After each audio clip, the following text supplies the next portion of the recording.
My own parents and wife turned on me when I couldn't give them what they wanted. So, 3 years ago, my life pretty much flipped. I was living pretty normally, married to my now ex-wife, Sarah. Things weren't perfect, but they were all right. I was handling work, Sarah had her job, and we were just two people coasting through life, thinking about maybe starting a family at some point. Nothing crazy, just the usual life stuff. Then came the car accident. It was one of those random crappy days where everything seemed to be going wrong. I was just trying to get home, and then suddenly, bam, some idiot ran a light and I didn't even see it coming. Next thing I knew, I was in the hospital bed, banged up and feeling like I got run over by a freight train. Not the most fun experience, to say the least. They kept me in the hospital for a bit just to make sure I was all right and nothing serious was messed up. Physically, I eventually healed, though I had a lot of downtime trying to get my head back in the right place. But the real kicker came a few months after the accident. I started noticing something weird. My energy was low, and I just felt different. Long story short, my doctors told me the impact had affected my fertility, basically cutting out any natural chance of me having kids. Just like that, my whole life flipped again. I wasn't just recovering from a few broken bones anymore. I was now facing the reality that I might never be able to have a family.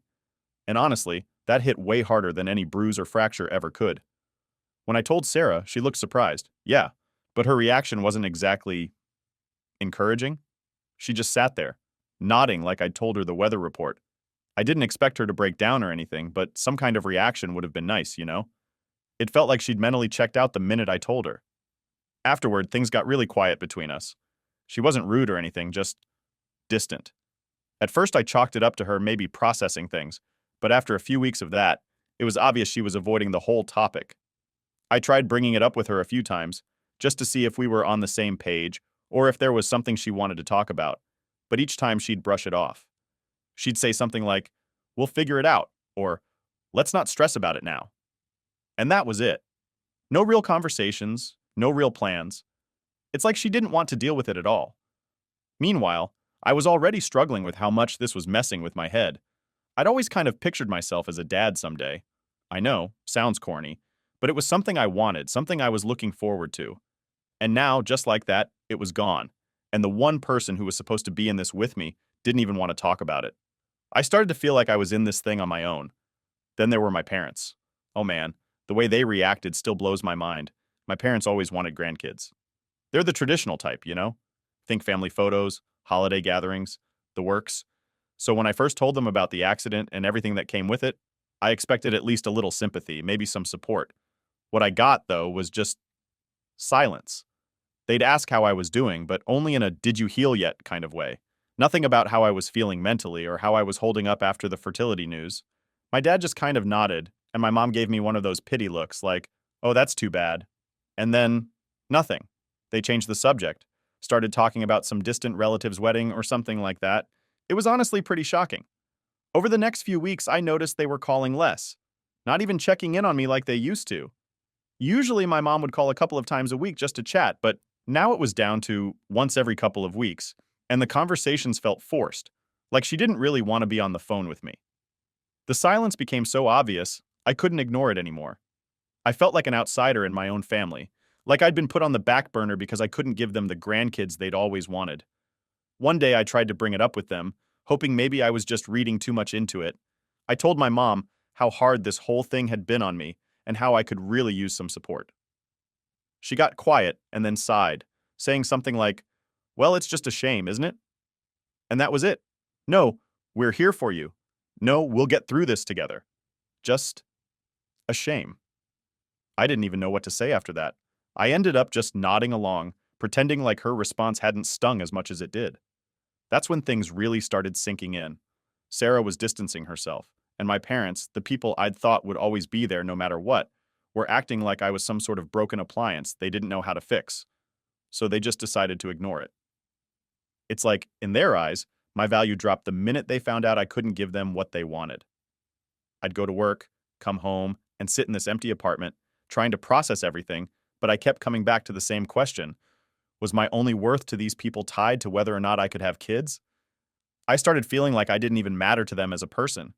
They just saw me as a way to get grandkids, and now that that was off the table, they were done with me. It's a brutal feeling, realizing you're disposable to the people you thought would always have your back. And with Sarah, It was like living with a ghost. We'd have meals together in total silence, or she'd stay late at work, or head out without telling me. I was tiptoeing around my own wife, trying to pretend everything was fine. But deep down, I knew she'd already checked out. I'd lay in bed at night, staring at the ceiling, wondering if there was anything I could do to get things back to normal, but I didn't even know where to start. Every time I tried to bring up the future, she'd shut down or brush me off, like my worries were just inconveniences to her. At that point, it felt like I was the only one left trying to keep things together, and I was exhausted. It's one thing to face a problem with the people you love by your side, but it's something else entirely to go through it alone, with everyone acting like you're not even worth the effort. After weeks of trying to push forward, it became pretty clear that Sarah had mentally checked out. It was in the small things she'd stopped doing. No more goodnight kisses, no more random texts during the day, just silence. I started feeling like I was a stranger in my own home. It's not like we were arguing or anything. It was more like she was just done. Every attempt to talk about the future got shut down, and every suggestion of moving forward felt like a burden to her. At one point, I remember sitting her down saying something like, "We need to talk about this," thinking maybe we could find a way to work through it. I wasn't asking for a miracle. I just wanted to know if we were still in this together. But she just sighed, looked at her phone and said, "I'm exhausted. Can we not do this now?" And that was that. It's hard to explain, but there's this feeling when you realize someone's lost interest in trying, like they're already halfway out the door, and you're just waiting for them to make it official. Meanwhile, my parents were nowhere to be found. Normally, my mom would check in at least once or twice a week, but now it was down to maybe once a month, and even then, the conversations felt forced, like she was doing it out of obligation more than anything else. I tried to reach out a few times, hoping maybe she'd see what I was going through and offer some kind of support, but every call ended the same. Her just saying, "Oh well, life goes on," or something equally dismissive. I was losing everyone who mattered to me, and nobody seemed to care. One night, after another silent dinner with Sarah, I went to bed and just lay there, staring at the ceiling, trying to figure out where everything had gone wrong. I mean, I knew the accident had changed things, but I didn't expect it to make everyone treat me like I was some sort of burden they couldn't wait to get rid of. And what's worse was that I started believing it. I started thinking maybe I really was the problem, that somehow, because I couldn't give them the future they'd envisioned, I wasn't worth sticking around for. Around this time, Sarah started spending more time out with friends or working late. It was subtle at first, but then it became a regular thing. She'd come home late, barely say two words to me, and go straight to bed. I'd try to ask her about her day or see if she wanted to do something together, but every time it was the same answer. "I'm tired." I knew what that meant, but I kept pretending it was normal. I didn't want to face the reality that she'd already checked out and was just waiting for the right moment to make it official. One day, I decided to ask her directly if everything was okay. I was half hoping she'd laugh it off and tell me I was overthinking things, but instead she just looked at me with this tired, blank expression and said, "I don't know if this is what I want anymore." No anger, no emotion, just a cold, flat statement. I felt like I'd been punched in the gut, but I tried to keep it together. I asked her what she meant, hoping she'd say something I could work with, something we could fix. But she just shrugged and said, "Maybe we're just too different." Too different? We'd been together for years.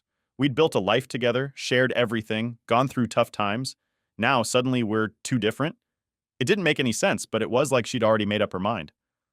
I tried asking her if there was anything I could do to make things right, but she just shook her head, muttering something about how it wasn't about me, but about what she wanted. It was the most confusing, frustrating conversation I'd ever had, and by the end of it, I felt more lost than ever. The next few weeks were brutal. I was doing everything I could think of to make things better, helping around the house, planning little date nights, trying to rekindle what we had, but nothing seemed to make a difference. She'd go through the motions, but I could see in her eyes that she'd already checked out. It was like trying to revive something that was already dead, but I couldn't bring myself to stop. I kept hoping, maybe foolishly, that if I just tried hard enough, I could fix it. Then, one evening, I got home from work to find Sarah sitting on the couch with a stack of papers in front of her. My stomach dropped as soon as I saw them. I knew exactly what they were. She didn't even try to soften the blow, just handed me the divorce papers and said, "I think this is what's best for both of us." It felt surreal, like I was watching someone else's life fall apart instead of my own.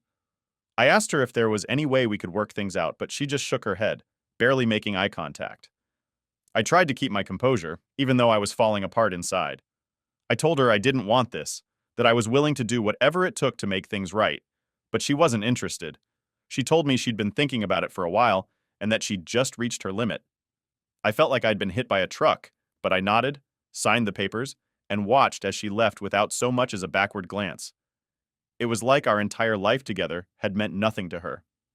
After she left, I sat alone in that empty apartment, surrounded by memories of a life that no longer existed.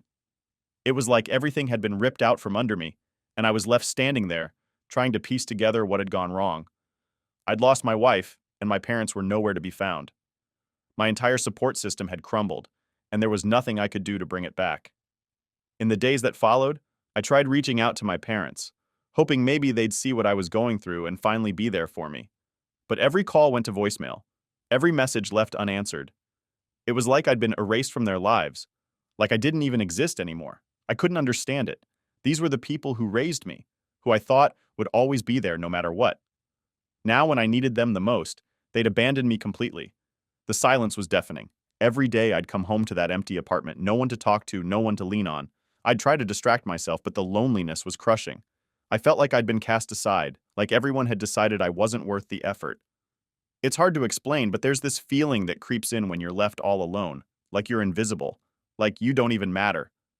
I started questioning everything, wondering if maybe they were right, if maybe I was the problem all along. But deep down, I knew I hadn't done anything to deserve this. I'd done everything I could to make things work, to be there for Sarah, to keep my family close. Yet, here I was, left with nothing but an empty apartment and a whole lot of questions I'd probably never get answers to. After Sarah walked out, I was expecting to be alone for a while, maybe even permanently. I'd finally come to terms with the fact that my family wasn't going to be there for me like I'd always hoped. I thought they'd just let me fade into the background, now that I'd failed to give them the grandkids they'd wanted so badly. But instead of disappearing, they just found new ways to insert themselves into my life and remind me how much of a disappointment they thought I was. The first incident happened a couple of months after the divorce was finalized. My mom called and said she and my dad wanted to come over to check on me. I wasn't thrilled, but a part of me thought, maybe they're actually reaching out this time, trying to make things right. So I agreed to let them come by. They showed up with boxes, literal boxes of my childhood things. Old trophies, dusty certificates, even some embarrassing middle school projects I hadn't seen in ages. They dumped them on my living room floor without any explanation, then stood back like they'd done me some big favor. When I asked why they were suddenly unloading my stuff on me, my mom just shrugged and said, "Well, we're planning to turn your old room into a nursery for when your sister decides to start a family." I was floored. My sister wasn't even dating anyone, as far as I knew, yet they were already prepping my room, my space, for the grandkids they actually cared about. I told them it felt like they were just tossing me aside, and my dad had the nerve to say, "Well, you're not exactly using the space anymore, are you?" That one hit me hard. They didn't even try to hide it. They were done with me, plain and simple. I'd failed to give them what they wanted, so they were cleaning house, literally and emotionally. After they left, I realized I couldn't keep giving them chances. I knew I needed space, so I stopped answering their calls for a while, hoping they'd take the hint. But my mom wasn't about to let me have peace. She started calling from different numbers, and then I started getting texts from her friends, people I hadn't spoken to in years, telling me that I needed to be there for my family. It was like they'd set up an entire guilt-tripping campaign, all because I wasn't living the way they wanted. The next blow came a couple of months later. My dad showed up unannounced at my place one Saturday morning, dragging in my younger cousin Jake. Jake's been a bit of a troublemaker his whole life. Never held down a job, dropped out of school, always needing to borrow money from someone. Apparently, he'd just gotten kicked out of his latest gig and was in need of a place to crash. And for whatever reason, my dad decided that place should be my apartment. I stood there, completely dumbfounded as my dad dumped Jake's bags in my entryway, acting like it was a done deal. I asked why on earth he thought it was okay to drop my cousin off at my place without even asking, and he had the nerve to say, "Jake's family. We all help each other out when times are tough." I almost laughed at the irony. When I was at my lowest, they didn't even blink before cutting me off. But now they expected me to play hero to my cousin? I told my dad flat out that Jake wasn't staying, that he could find somewhere else to crash. My dad rolled his eyes, muttering about how I'd changed and how I was too selfish now. But I held my ground, and eventually, he left, dragging a sulking Jake behind him. After that, things went quiet for a while. I thought maybe they'd finally gotten the message, but I was wrong. A few weeks later, I came home to find an envelope stuffed in my mailbox. Inside was a handwritten letter from my mom, dripping with passive aggressiveness. She went on and on about how I was tearing the family apart by being so distant, and that she didn't recognize the person I'd become. She even threw in a line about how it's no wonder Sarah left, as if I hadn't heard that one enough from her already. And then, in the final paragraph, she dropped a bombshell. They wanted me to sign over a portion of my inheritance to my sister. She wrote that since I couldn't give them grandchildren, it was only fair to give some of my share to my sister, so that her children could have a head start in life. They were basically asking me to hand over part of my future to my sister's hypothetical kids, all because I wasn't fulfilling their dream of having grandkids. I was furious. This wasn't just crossing a line, this was burning the line and then stomping on it. I called my mom, and when she answered, I let her have it. I told her how hurtful it was to see them throw me away like I was nothing, to demand that I sacrifice for a family that had treated me like I didn't matter. She stayed silent for a few seconds, then sighed and said, "We just want what's best for the family. You don't understand because you're choosing to be selfish." That was it for me. I realized in that moment that nothing I ever did would be enough for them. I could have handed over everything, bent over backward, and they'd still find a reason to tell me I was failing them. I didn't respond to the letter. I didn't call them back. Instead, I blocked their numbers and started preparing myself for the next wave of entitlement. I knew they wouldn't let this go. And sure enough, a week later, my mom showed up at my door, knocking like she was about to knock the whole thing down. When I opened up, she didn't even say hi. She just walked in, uninvited, looking around like she was inspecting my place. Then, without missing a beat, she went off on a tirade about family obligations and how it was my duty to support my sister, to keep the family whole after everything I'd put them through. She had the nerve to act like I was some black sheep, someone who'd wronged them by simply existing. I told her I wasn't giving anything to my sister, that it wasn't my responsibility to fund their dream life. She looked at me, absolutely disgusted, and said, "Well, if that's the way you want it, don't expect to be part of this family anymore." As she stormed out, I realized that was exactly what I wanted. I was done with their expectations, their demands, their constant reminders of how I'd failed to live up to their perfect vision. I didn't want to be part of a family that only valued me for what I could give them. I wanted peace, and for the first time, I was okay with walking away to find it. That was the day I took back control. And even though I knew there'd be fallout, I knew it was worth it. After a year of trying to put myself back together, I was finally starting to feel like my old self again, just a little rougher around the edges. I was living my life without tiptoeing around anyone's expectations. I'd reconnected with some friends, picked up a few new hobbies, and honestly, I'd stopped looking back. It was around this time that I met Emily. We didn't meet through an app or on some planned setup. It was completely random. I'd signed up for a photography class at the community center, one of those things I'd been wanting to try for a while, but never had the time or guts to do. Emily was in the same class, and she'd been doing photography for a while, but mostly as a hobby. I noticed her right away because she seemed genuinely interested, not just in the technical stuff, but in the little stories you could tell through photos. She was one of those people who could take a picture of a sidewalk, and somehow, it would feel like it had a life of its own. I didn't think much of it at first. I figured she was just another classmate. But after a couple of sessions, we started chatting here and there, mostly about the assignments. She was down to earth, funny, and had this effortless way of making everyone around her feel comfortable.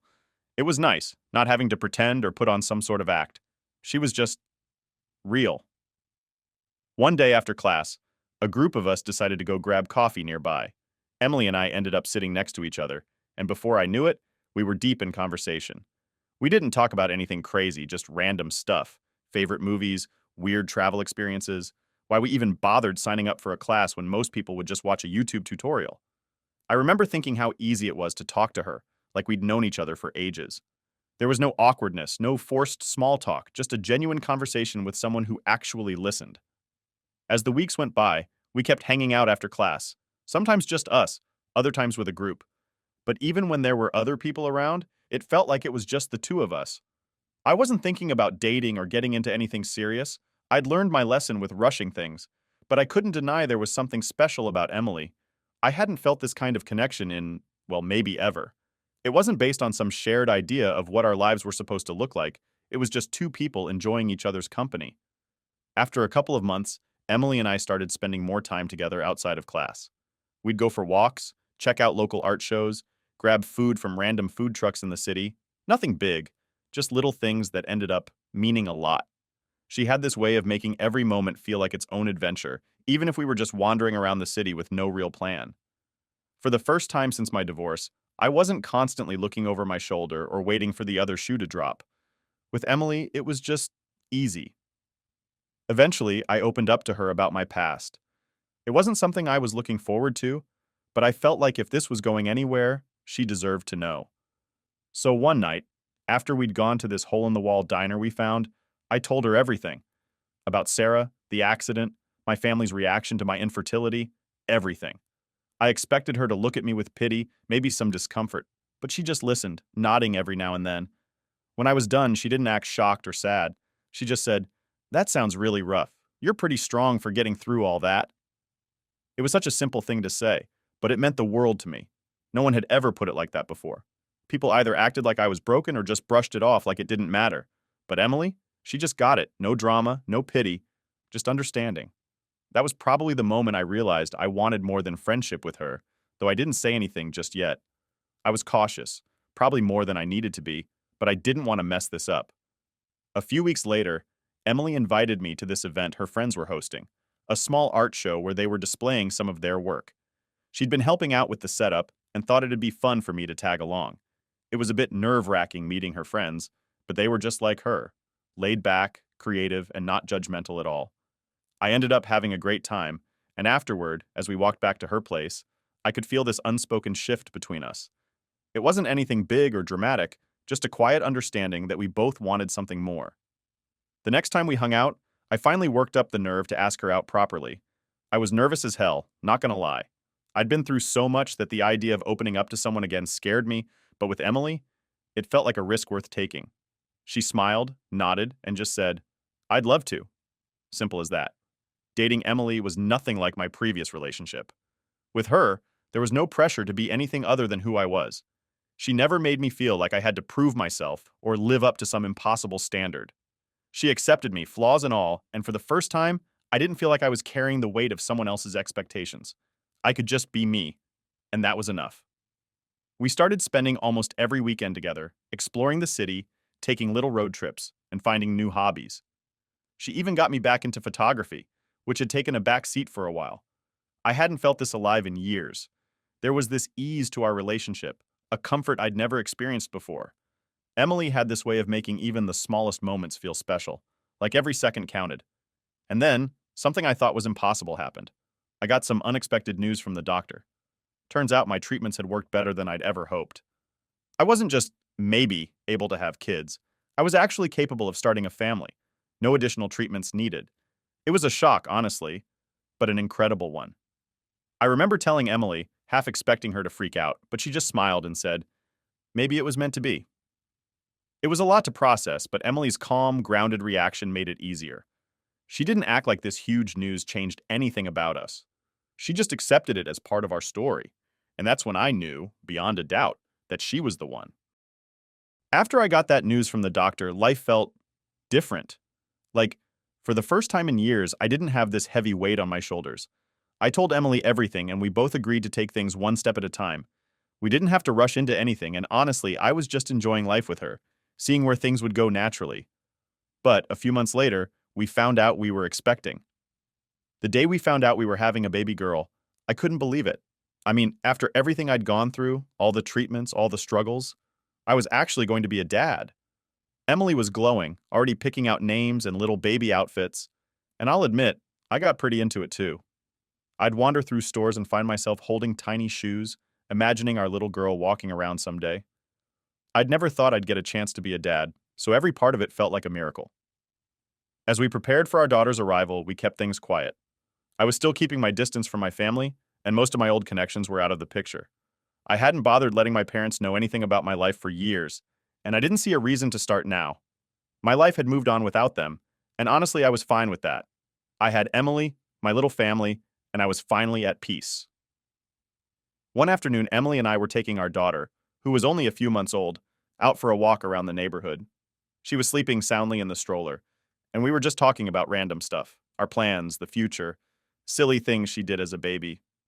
It was one of those perfect, peaceful days, and that's when I saw them, my parents. They were walking down the same street, coming out of a house a few doors down. I guess they were visiting someone in the area, but it was the last thing I expected. I froze. I didn't know what to do, and part of me thought about turning around and just walking away. But before I could even move, they spotted me. My mom's eyes lit up when she saw us, like she'd just won the lottery or something. She nudged my dad, and they started walking over, all smiles, like they'd just seen their long-lost son. It was surreal. They came up to us, glancing at the stroller, probably putting two and two together. My mom's first words were, "Is this your daughter?" She looked genuinely shocked, like she couldn't believe I'd actually gone on to have a family without their help. I nodded, keeping things short, and they both stared at her like they were seeing a ghost. I could tell they wanted to ask a million questions, but I wasn't about to make this reunion easy for them. My dad finally spoke up, saying something like, "We're glad to see you're doing well. We've missed you." And that's when all the memories started flooding back. The years of silence, the way they'd treated me when I was at my lowest, and how they basically wrote me off when I couldn't give them what they wanted. Now here they were, acting like we just had some minor disagreement, expecting me to welcome them back with open arms just because they finally decided to show up. I kept my tone calm, but I made it clear I hadn't forgotten what they did. I told them straight up, "You walked out of my life when I needed you most. You abandoned me. I had to rebuild everything on my own, and now you want back in because you see me with a family? It doesn't work that way." My mom looked stunned, like she didn't know how to respond, and my dad just kind of nodded, not saying anything. They tried to play the sympathy card, talking about how hard it was for them when they found out I couldn't have kids. They started making it sound like they were the victims, like I'd somehow hurt them by not being able to give them grandkids back then. I could feel the anger bubbling up, but I wasn't going to let them manipulate me. I'd been through too much to let them guilt trip me into forgiving them. I told them, "I'm not going to pretend like nothing happened. You cut me off when I was struggling, made me feel like I wasn't worth anything because I couldn't give you what you wanted. And now that I have a family, you think you can just walk back in?" My mom looked like she was going to cry, and my dad tried to reason with me, saying that they'd always loved me, and that they just made mistakes. But I was done with their excuses. I'd spent too many nights wondering if I'd done something wrong, wondering why my own family had abandoned me. And now, with my daughter and Emily by my side, I realized that I didn't need them to validate me anymore. I had the family I always wanted, and they weren't going to be part of it. After a few awkward moments of silence, my mom finally asked if they could meet their granddaughter. She reached out toward the stroller, like she expected me to just hand her over. That was my breaking point. I stepped in front of the stroller, putting myself between them and my daughter. I told them flat out, "You lost the right to be part of my life, and you sure as hell aren't going to be part of hers. I don't owe you that." They looked genuinely shocked, like they couldn't believe I'd shut them out so completely. My mom started pleading, saying they'd do anything to make things right, but I wasn't interested in hearing it. I'd given them enough chances, and they'd shown me exactly who they were. I wasn't going to risk letting them back into my life just so they could hurt me, or worse, my daughter. Before they could say anything else, I just told them, "This is the life I built without you. I don't need you, and neither does she." With that, I turned the stroller around and walked away, not looking back. Emily squeezed my hand, giving me a supportive smile, and in that moment, I felt this overwhelming sense of relief. For the first time, I wasn't letting them have power over me. That was the end of it. I'd faced them, stood my ground, and finally put the past behind me. My parents had missed out on my life, and now they'd miss out on my daughter's too. And honestly, I didn't feel a shred of guilt. They'd made their choice, and I'd made mine.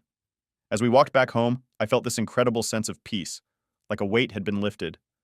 I looked down at my daughter, asleep in her stroller, and knew I'd made the right decision. I'd given her the best gift I could, the promise that she'd grow up surrounded by people who truly loved her, people who would never walk out on her when things got tough. That day, I closed the door on my past for good. I had my family, my real family, and I was finally free to move forward without any regrets.